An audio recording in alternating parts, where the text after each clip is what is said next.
I understand that the Russell Police Department is going to begin a texting while driving campaign here really soon. Yes, we are. Yes, it's become a special interest of ours.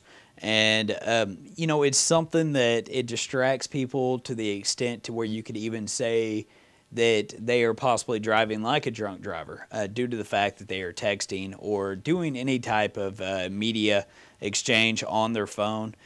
Can distract them to the point to where they are not paying attention to their driving, and people will do it at different speeds. You know, just because it's 35 miles per hour doesn't mean it's safe to go ahead and text and drive.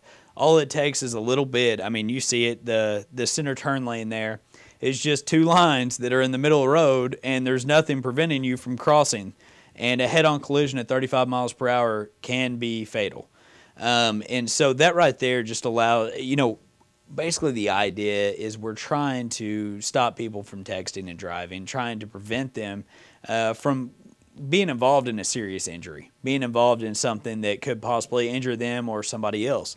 So what we're doing is we are starting a campaign where we are going to be looking specifically for those people out there texting and driving, looking specifically for people on their phone and paying attention to them, seeing kind of exactly how it is that they're reacting. Everybody, of course, knows that it's no phones at all in the school zones or construction zones. There's no phones allowed. I had that in my Tuesday traffic trivia just a little while back, and most people got it right.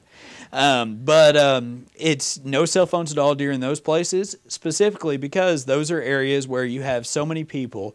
The level of injury to somebody, a bystander, a pedestrian, something like that, just is heightened so much that legislators felt the need to go ahead and take that off as far as not being able to use cell phones. But as far as text messages, that's a nationwide campaign that Russellville is really trying to get behind. And we're really trying to get it to where people aren't texting and driving. Even if you're sitting at a stoplight, you still don't need to be texting and driving. Many people know the times where maybe they pulled out their cell phone, they've been looking through, texting, something like that while they're at a stoplight. And the next thing they know, they've looked down, their attention's pulled their foot off the brake, you know, and so you're floating out in the middle intersection. Very dangerous. And so even if you're stopped, unless you're in a parking lot or unless you're off the roadway, please do not text because it's just a bad time. And it can cause so many different things. You get wrapped up in your text message that you're not paying attention to everything else going on the roadway. And sometimes a wreck that maybe you could have avoided, you can't because you were on your phone. Even though it might have been somebody else's fault, you could have avoided that wreck previously. And so what we're trying to do is just take that attention off that phone and put it back on your driving.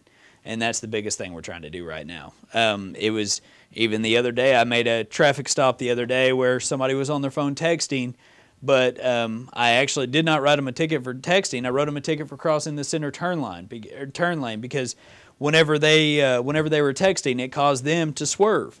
And so, I mean, it happens day in and day out, and it's just a big campaign that we're trying to slow people down. The idea is not to write. We're not out there wanting to write tickets, but we're out there trying to make the community safer for the drivers out there. Right. That 1 second decision. Exactly. That 1 second text that's so important can change everyone's lives. Exactly. So. And it can make a world of difference. And, I mean, there's so many fatal wrecks out there that could have been prevented if they weren't texting.